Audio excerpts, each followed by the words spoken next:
It started as just a routine patrol, but on April 24, 2025, everything changed.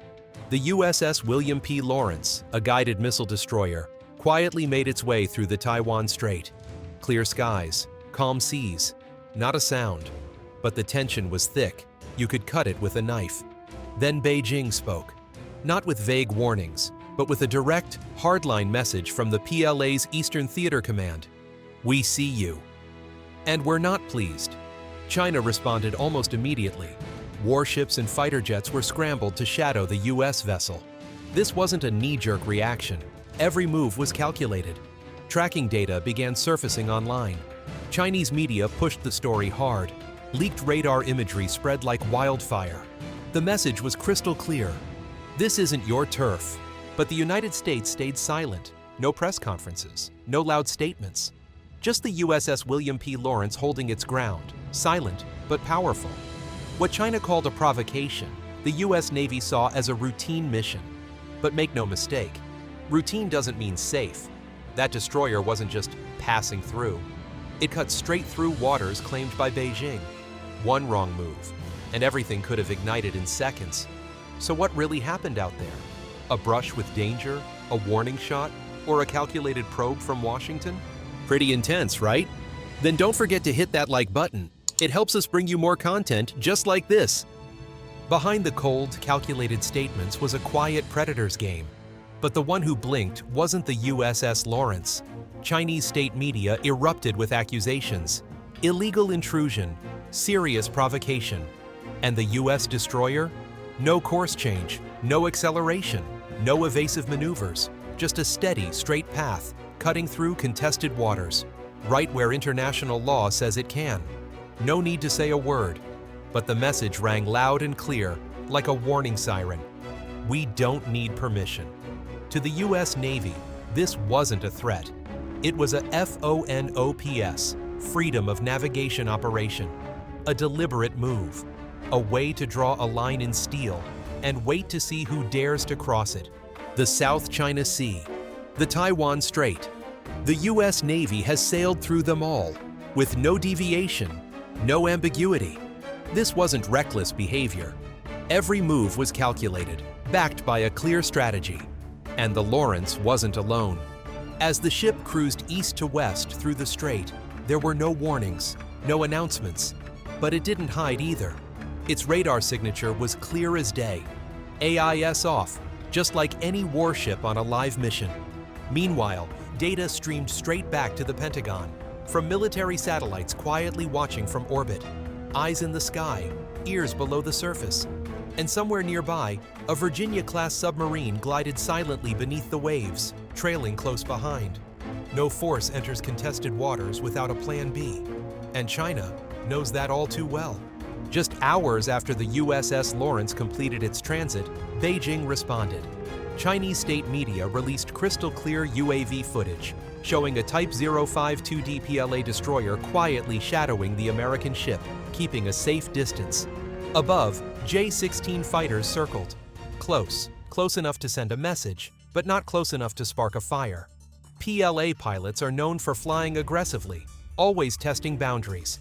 But here, everyone knew. There are limits in the sky, and red lines beneath the waves. One fighter pushing too far, one warship closing in too tight, and the entire game could flip in seconds. The rules of engagement in the Taiwan Strait have changed, adjusted, but fragile. And right now, they're as thin as glass in the line of fire.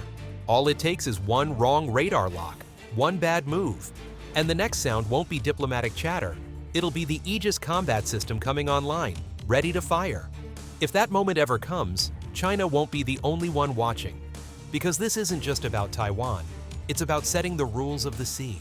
Who gets to move freely through international waters, and who doesn't? And the United States isn't here to play a passive role. The USS Lawrence completed its 12-hour journey with precision. No deviation, no incidents, just deliberate, disciplined movement. But don't mistake silence for peace. The tension isn't easing, it's rising. And the next move? It's already underway. As the USS William P. Lawrence disappeared into the Pacific mist, another flashpoint ignited. just a few hundred miles to the south, across the Luzon Strait. Warships were on the move.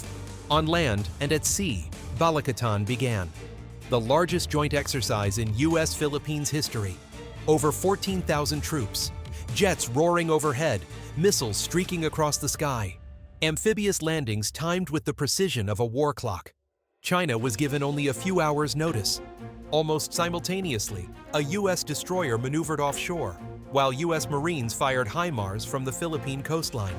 It was a show of force, but more than that, a direct message to Beijing. We're not just sailing through the Taiwan Strait. We're setting up firepower right next to you. In military terms, it's called shaping the battle space, preparing the ground before the first shot is fired. And Beijing was watching closely, especially after recently showcasing its own naval power. Just days earlier, a Chinese carrier strike group, led by the Shandong, one of the PLA Navy's most advanced warships, sailed off the northern coast of the Philippines. They moved deep into the country's exclusive economic zone. The move sent shockwaves through Manila. The response was swift: aerial patrols and full-spectrum radar sweeps. China's strategic message was loud and unmistakable: we can strike you from both flanks. But the Philippines didn't back down. While Chinese media flooded the airwaves with footage of intercepts and shadowing, U.S. Pacific Command stayed silent and got to work. Satellites, UAVs, and undersea sensors kicked into high gear. Every movement, every flight path, every warship trailing in the dark, tracked, tagged, and logged. Behind the diplomatic language from the Pentagon, in briefing rooms from Okinawa to Guam, only one question remained: how far is China willing to go? Because if this isn't just a drill, if this is the prelude to something worse, then every destroyer, every joint exercise, every carrier strike group is no longer just a show of force. It's preparation. And it's the dress rehearsal for a war nobody wants, but everyone is getting ready for. While headlines roared and political theater took center stage, steel moved, fast and deliberate. Beijing didn't flinch, but it didn't stay silent either. As the USS Lawrence sailed through the Taiwan Strait and U.S. forces ramped up joint exercises nearby, the Chinese Communist Party shifted gears and acted swiftly. The PLA's Eastern Theater Command issued a second public statement, sharper, louder, and far more direct. There was no ambiguity. Words like illegal, provocative, and irresponsible weren't just political rhetoric. They were formal accusations. Chinese state media responded in uniform. A news anchor, dressed in naval attire, spoke of hostile intrusion. PLA-affiliated outlets framed the destroyer's transit as a calculated show of force, designed to threaten stability and intimidate regional neighbors. But beyond the noise and spectacle, something more strategic was unfolding. China wasn't just reacting, it was shaping the narrative and setting the stage for what comes next. China's frustration isn't just about a U.S. warship passing through waters it claims as its own. What truly angers Beijing is that it happened without their permission. To China's leadership, the Taiwan Strait isn't neutral territory. They view it as an internal waterway, part of what they call their domestic sea. For years, they've pushed that narrative, working to redefine the rules. In their view, freedom of navigation doesn't apply here. They argue that Western warships must ask for permission to pass. But under international law, that claim holds no weight. The global standard is clear. The Taiwan Strait is an international waterway, protected by law, free from control, and no one has the right to block passage. The United Nations Convention on the Law of the Sea, UNCLOS, recognizes the Taiwan Strait as international waters. Even China has signed that agreement. But the United States doesn't just acknowledge it, it operates in it. To U.S. forces, the strait is a sea lane, no different from the Strait of Gibraltar or the English Channel. This isn't just a legal disagreement, it's a clash of doctrine. Because if the world accepts China's claim that the Taiwan Strait is its territory, then every future U.S. transit risks becoming an incident, a provocation, a diplomatic flashpoint, or worse. But if U.S. warships keep sailing through, without hesitation, without apology, then China's legal narrative begins to fall apart.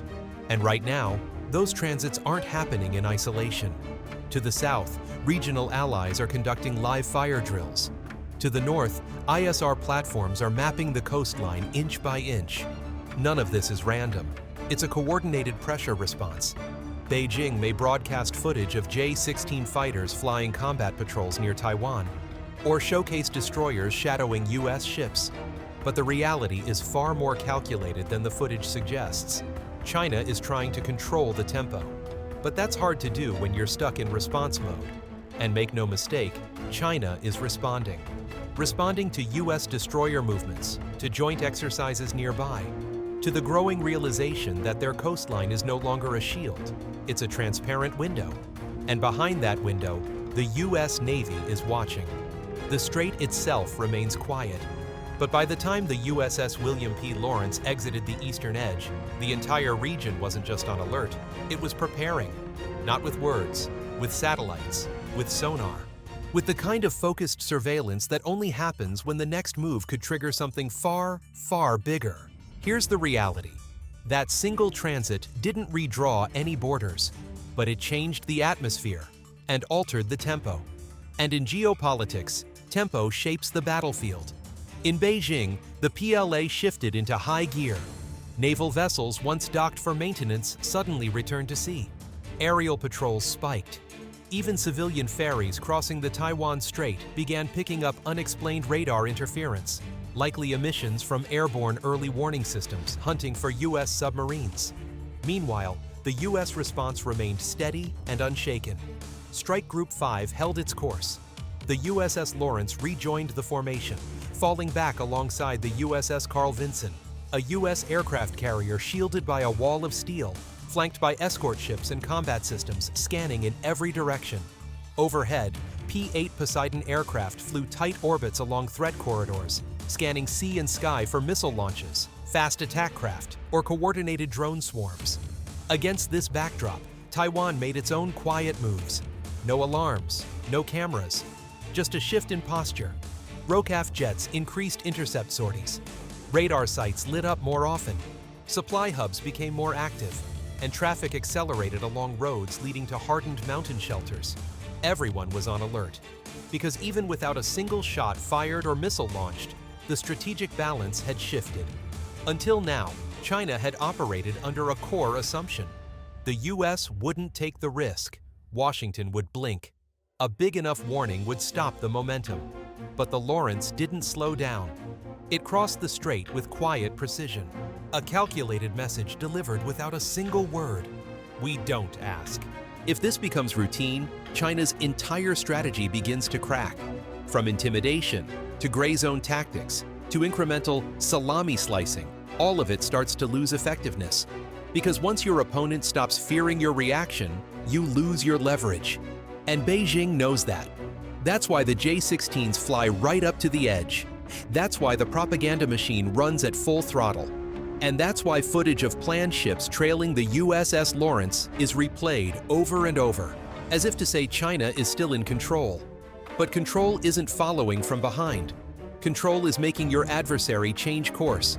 And right now, only one side is setting the pace, the one wearing U.S. Navy insignia. Zooming out, this wasn't just a passage. It was a pressure test.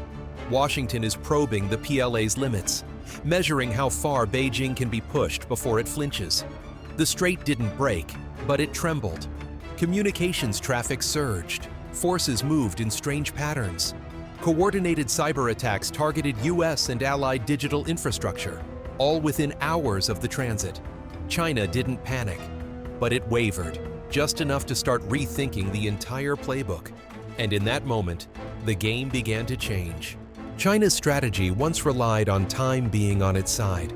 They counted on the idea that the United States would grow weary of acting as the Pacific's security guarantor, that Taiwan would eventually be left behind, that regional alliances would fracture under sustained economic pressure.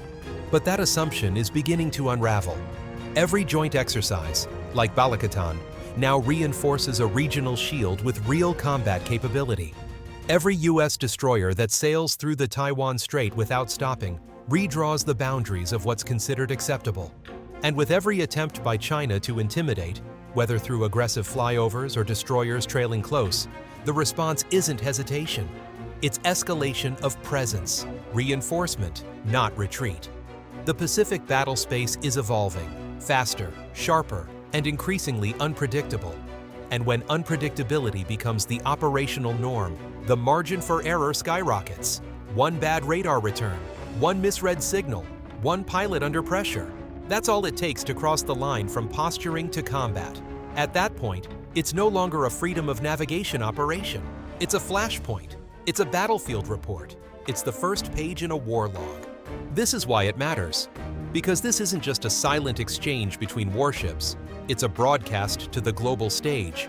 Boundaries are being redrawn, and they're shifting fast. Erasers don't wait for diplomacy. Now, the situation is clear. One U.S. destroyer, a narrow stretch of contested water, a message sent without firing a single shot. But silence doesn't mean stability. The Taiwan Strait is no longer just disputed territory.